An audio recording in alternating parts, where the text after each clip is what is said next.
بلکہ اس کا وجود جو ہے موجود تو ہے مگر وہ ان تمام چیزوں سے بالا تر ہے۔ اب اس کے وجود کو پہچاننے کے حوالے سے کیا دلائل ہیں، کیسے اس کو پہچانا جائے، کیسے اس کے وجود کا ثبوت پیش کیا جائے، تو سب سے پہلی چیز یہ ہے کہ اس کے وجود باری تعالیٰ کے وجود کے جو دلائل ہیں اس میں ایک تو عقلی دلائل ہیں اور دوسرے نقلی دلائل ہیں۔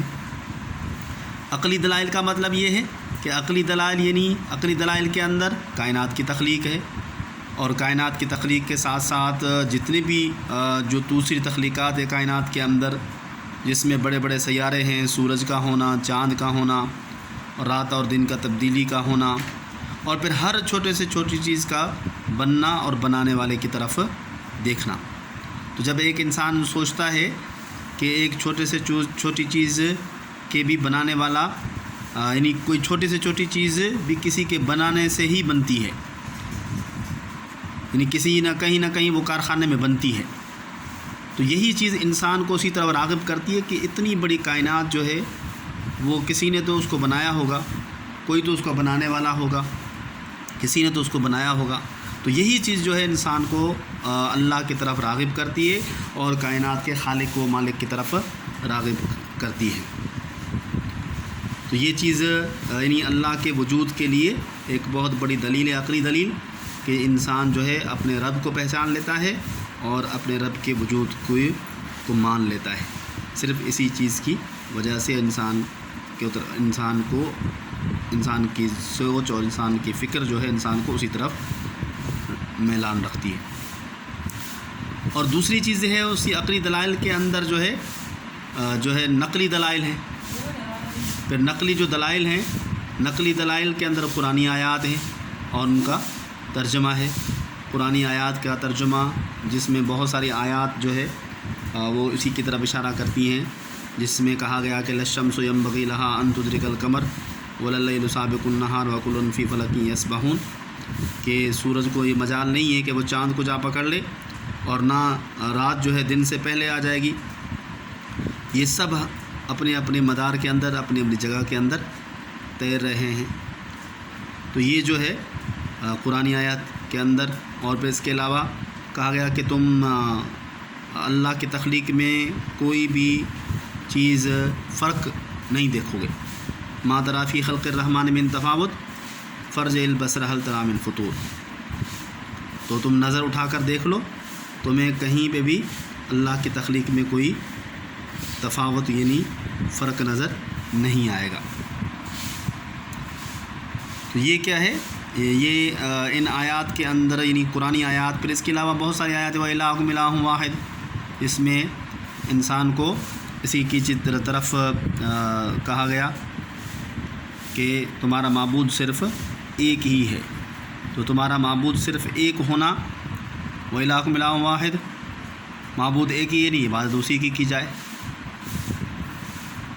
تو اس طرح کی بہت ساری آیات جس میں قرآنی یعنی نقلی جو دلائل ہیں، آیات ہیں قرآن کی طرف سے، اللہ تعالیٰ نے وہ قرآن مجید کے اندر یہ بات واضح کر دی کہ اس پوری کائنات کا خالق و مالک ایک ہی ہے، اور وہی اس پوری کائنات کو چلانے والا ہے۔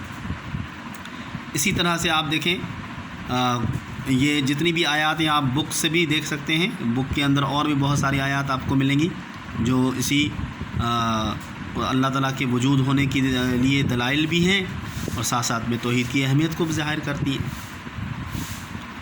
پھر اس کے علاوہ ایک اور جو دلیل ہے وہ ہے فطرت کی گواہی۔ فطرت کی گواہی یہ سب سے بڑی چیز ہے کہ فطرت کی گواہی یہ اللہ کے وجود کے لیے بہت ساری بین ثبوت ہے، واضح ثبوت ہے۔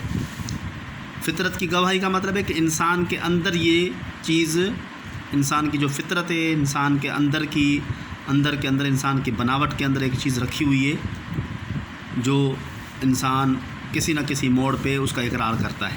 یعنی وہ اس اقرار کس چیز کا کرتا ہے؟ اللہ کی گواہی، اللہ کا اقرار کرتا ہے، اپنے رب کا اقرار کرتا ہے، جس کو عام طور پہ اس کو عہد الست کے نام سے بھی جانا جاتا ہے۔ عہد الست، عہد الست کیا ہے؟ عہد الست یہی ہے کہ جب اللہ تعالیٰ نے اس کائنات کو تخلیق کیا تو کائنات کی تخلیق کرنے کے بعد اللہ تعالیٰ نے انسان کو بنانے کے اندر جتنے بھی انسان پیدا کرنے تھے ان تمام انسانوں کی روحوں کو سے وعدہ لیا. تمام انسانوں جتنے بھی انسان اس دنیا کے اندر پیدا ہونے قیامت تک ان تمام انسانوں کی روحوں کو اکٹھا کر کے ان سے وعدہ لیا. اور وعدہ کیا لیا؟ ان سب سے اقرار کروایا کہ بتاؤ کہ تمہارا رب کون ہے. تو سب نے گواہی دی کہ تم ہی ہمارے رب ہو، تم ہی ہمارے معبود ہو. تو یہ سب نے اقرار کیا کہ تم ہی ہمارے معبود ہو، تم ہی ہمارے رب ہو. اس کا مطلب یہ کہ ہم عبادت کریں گے تو تمہاری کریں گے، پرستش کریں گے تو تمہاری کریں گے، اور عبادت کریں گے تو تمہاری کریں گے، مانگیں گے تو تم سے ہی مانگیں گے. تو یہ کیا ہے؟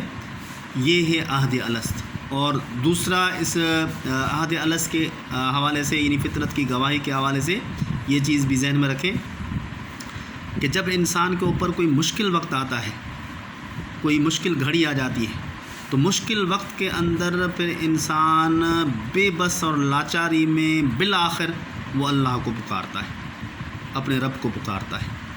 کتنا بھی بڑا متکبر انسان کیوں نہ ہو، چاہے آپ دیکھ لیں کہ فرعون کتنا بڑا متکبر تھا، مگر جب سمندر کے اندر غرق ہونے لگا اس وقت کہا کہ قالوا آمنا برب ہارون و موسیٰ، کہ میں ہارون اور موسیٰ علیہ السلام کے رب پر ایمان لاتا. تو یہ جو چیز ہے یہ ہے اصل میں فطرت کی گواہی، کہ فطرت انسان کو اسی طرف لے جاتی ہے. تو یہ انسان کے اندر موجود ہے چیز، اور یہ تمام انسانوں کے اندر یہ چیز موجود ہے کہ وہ جو توحید کا جو بیج ہے وہ تمام انسانوں کے اندر رکھا ہوا ہے. جب اس کو ایک جلا ملتی ہے تو وہ نمایاں ہو جاتا ہے، وہ اس کے اندر رونق آ جاتی ہے، مگر جب اس کو جلا نہیں ملتی تو وہ معدوم ہو جاتا ہے، وہ ختم ہو جاتا ہے، یہ ایک ایسا یعنی ڈم پڑ جاتا ہے.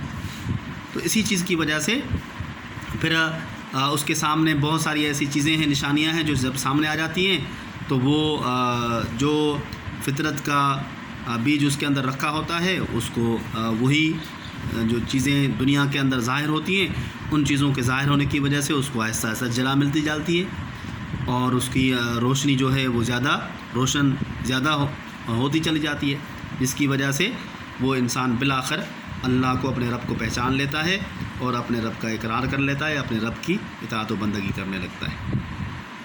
تو یہ جو چیز ہے اس سے اندازہ ہوتا ہے کہ اللہ کی توحید کے حوالے سے اور اللہ کی وحدانیت کے حوالے سے اور اللہ کی پہچان کے حوالے سے، کہ اللہ کو پہچاننے کے حوالے سے خود اللہ تعالیٰ نے ایسی نشانیاں رکھ دی ہیں کہ جن چیزوں کو انسان دیکھ کر اپنے رب کو پہچان سکتا ہے، اپنے خالق کو پہچان سکتا ہے. تو یہ دوسرا لیکچر تھا جس کے اندر ہم نے توحید کے حوالے سے کچھ بات کی، اور عقیدہ توحید کے حوالے سے بنیادی طور پر ہم نے وجود باری تعالیٰ کے حوالے سے کہ وجود باری تعالیٰ کے وجود کو پہچاننے کے لیے اور اس کے ثبوت کے لیے کیا کیا چیزیں ہیں ضروری، کیا کیا دلائل ہیں جن چیزوں کی وجہ سے اللہ کو پہچانا جا سکتا ہے. امید ہے آپ کو یہ سمجھ آ گیا ہوگا. میں نے دکھا بھی دیا آپ کو کہ وجود باری تعالیٰ کے دلائل، وجود کے دلائل کیا ہیں، جس میں یہ عقلی دلائل بھی آ گئے، نقلی دلائل بھی آ گئے، اور فطرت کی گواہی عہد الست بھی آ گئی.